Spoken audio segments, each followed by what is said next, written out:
Yehovah Eloheinu Svaot, Kadosh, Kadosh, Kadosh. Please fill me and lead me and cover me with your Ruach HaKodesh, that I may speak your written words with boldness to those who listen. I ask all these things in Yeshua HaMashiach's name. Amen. We'll start with the Shema, listen and obey. Children of Yehovah, pay careful attention and respond.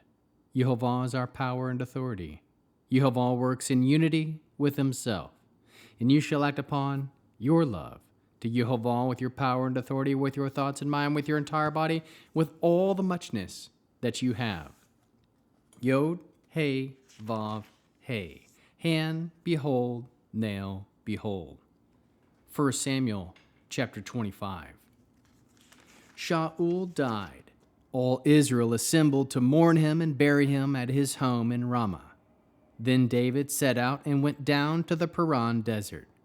Now there was a man named Moan who had property in Carmel. He was very rich, having 3,000 sheep and 1,000 goats, and he was wearing his sheep in Carmel, and he was shearing his sheep in Carmel. The man's name was Nabal, and his wife's was named Abigail. The woman was intelligent and attractive, but the man was surly and mean in his actions. He belonged to the clan of Caleb. David, there in the desert, heard that Nabal was shearing his sheep. David sent off 10 young men with these orders: "Go up to Nabal in Carmel and bring him greetings from me. Say, 'Long life and shalom to you. Shalom to your household, shalom to everything that is yours. I have heard that you now have shearers. Your shepherds were with us for a while. We did them no harm, and they found nothing missing all the time they were in Carmel. Ask your own men, they'll tell you. Therefore, receive my men favorably, since we have come on a festive day. Please give what you can to your servants and to your son David.' On arrival, David's men said all these things to Nabal in David's name. When he had finished, Nabal answered David's servants, 'Who is David? Who is the son of Yishai? There are many servants nowadays running away from their masters. Am I supposed to take my bread, my water, and my meat that I slaughtered for my shearers and give it to men coming from who knows where?' So David's men turned around, went back, and came and told him everything Nabal had said. David said to his men, 'Buckle your swords on, all of you.' Each one buckled his own sword, David too, and there went up after David about 400 men, while 200 stayed with the equipment. But one of Nabal's men told Abigail, his wife, 'David sent messengers from the desert to greet our master, and he flew on them in a rage. Even though the men had been very good to us, they didn't harm us, and we found nothing missing during the entire time they went with them. While we were out in the countryside, they served as a wall, protecting us day and night all the time we were with them, caring for the sheep. So now decide what you're going to do, for clearly harm is on its way to our master and all his household. But he's so mean that no one can tell him anything.' Abigail wasted no time in taking 200 loaves of bread, 2 skins of wine, 5 sheep already prepared, 6 quarts of roasted grain, 100 clusters of raisins, 200 fig cakes, and having them loaded on a donkey. Then she said to her young men, 'Go on ahead of me, and I'll come along after you.' But she didn't tell her husband Nabal. She was riding her donkey down past the hiding place in the mountain when David and his men descended toward her, and she met them. David had said, 'What a waste it has been guarding everything this fellow has in the desert, so that nothing of his was missing. He has repaid me bad for good.' Then he swore, 'May God do the same or more to David's enemies if I leave alive even one male of everything he owns.' When Abigail saw David, she hurried to dismount from her donkey, fell on her face in front of David, and bowed down to the ground. Having fallen at his feet, she said, 'It's all my fault, my lord, all my fault. Please let your servant speak in your ears and listen to what your servant says. Please, my Lord, shouldn't pay attention to anything to this worthless fellow named Nabal, because he's just like his name. Nabal means boar, and his boorishness stays with him.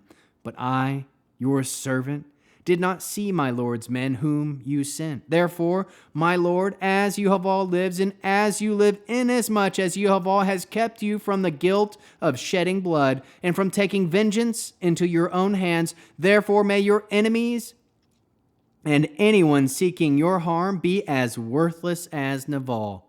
Meanwhile, let this present which your servant has brought to my Lord be given to the men in my Lord's service, and please forgive the offense your servant has caused, because you have all will certainly establish my Lord's dynasty. For my Lord fights Yehovah's battles, and nothing bad has been found in all your long life. Even if someone comes along searching for you and seeking your life will be bound in the bundle of life with Yehovah your God. But the lives of your enemies he will fling away as if from the pouch of a slingshot. Then, when Yehovah has done all the good to my Lord that he has said about you and made you ruler over Israel, what happens here will not have become an obstacle to you or cause for remorse to my Lord, neither that you shed blood without cause, nor that my Lord take vengeance into his own hands. Finally, when Yehovah has dealt with my Lord, then remember your servant. David said to Abigail, Blessed be Yehovah, the God of Israel, who sent you today to meet me, and blessed be your tactfulness, and blessed be yourself, for having kept me today from the guilt of shedding blood and taking vengeance into my own hands. For as Yehovah, the God of Israel, lives, who has kept me from harming you, if you hadn't rushed to meet me, not even one male would have been left to Nabal by morning. So David received from her what she had brought him. Then he said to her, Go up in peace to your home. I have listened to what you have said and granted your request. Abigail came to Nabal. There he was in his house, holding a feast fit for a king. He was in high spirits because he was very drunk. So she told him nothing whatever until the next morning. In the morning, when he was sober and his wife told him what had happened, he had a stroke and became as motionless as a stone. Some 10 days later, Yehovah struck Nabal and he died. When David heard that Nabal was dead, he said, Blessed be Yehovah for having taken my side in the matter of Nabal's insult, and for having prevented his servant from doing anything bad. On the contrary, Yehovah has caused Nabal's bad deeds to return on his own head. Then David sent a messenger that he wanted to make Abigail his own wife. When David's servant reached Abigail in Carmel, they said to her, David has sent us to you to bring you to him to be his wife. She got up, bowed with her face to the ground, and said, Your servant is here to serve you, to wash the feet of my Lord's servants. Abigail then hurried, set out, and rode off on a donkey with 5 of her female servants following her. She went after David's messengers, and she became his wife. David also took Achinoam and Yisrael, both of them became his wives. Meanwhile, Shaul had given Michal, his daughter, David's wife, to Palti, the son of Laish, who came from Gilim. How can we learn to love our Creator after reading this interesting 25th chapter of 1 Samuel? No matter how much wealth you get, always remain humble. Marry a woman who is both intelligent and attractive. Aim to always be kind in both words and actions. Aim to greet others with peace shall be yours throughout your life. Live in a way where others can tell you constructive things about yourself. Aim to be tactful like Abigail. Humble yourself before someone you have wronged. Take ownership of a wrong even if it wasn't you who did it. Aim to be a servant to others. Seek forgiveness. Trust that Yehovah fights our battles. Trust that vengeance is Yehovah's.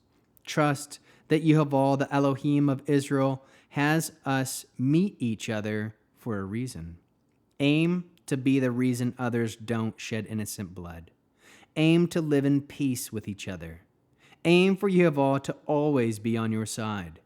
Aim for Yehovah to turn your good deeds into blessings. Aim to make a woman your wife. Aim to marry a God-fearing woman who desires to serve you. How can we love others as Yeshua loves us? Aim to encourage others to be kind, serve, and forgive others. Bear one another's burdens. Aim to be kind, forgive, and serve others. Produce spiritual fruit, love, joy, peace, patience, kindness, goodness, faithfulness, humility, and self-control. We'll end with the Aaronic blessing using the name. Yehovah will kneel before you presenting gifts, and he will guard you with a hedge of protection. Yehovah will illuminate the wholeness of his being toward you, bringing order, and he will provide you with love, sustenance, and friendship. Yehovah will lift up the wholeness of his being and look upon you and will set in place all you need to be whole and complete.